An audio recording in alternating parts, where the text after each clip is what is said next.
in ka trôi nàng nghe ô ka thiên lung lúa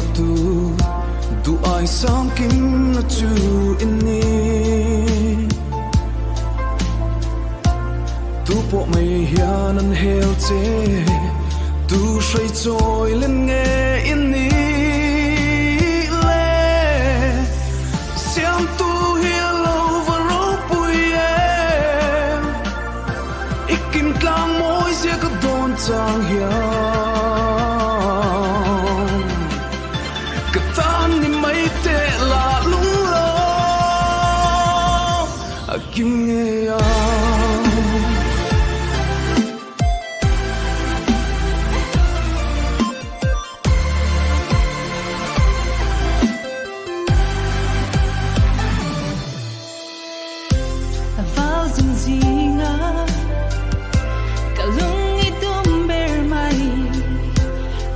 Chin sin ikianga chua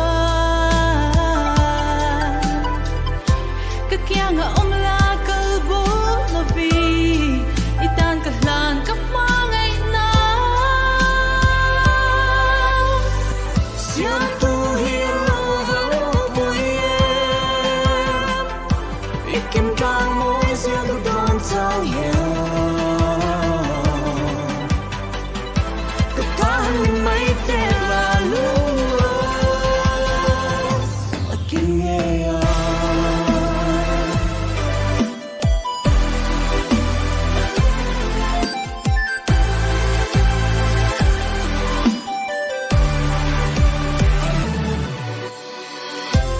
let lộ bằng lấy na ana xin đủ lại ta đã tràn vào cách linh silo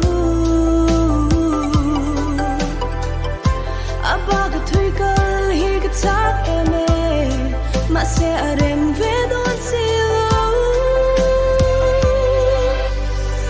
siang tu hielo baru boye ikin ka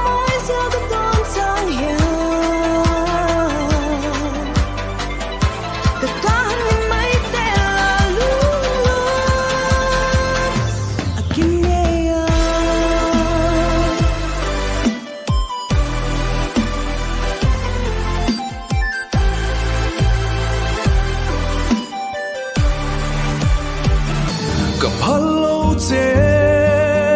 asin min tilim tu bertunang inisi kikatana inana bertu ini triang rin no miliam arim lo mga ito di kinaye Chia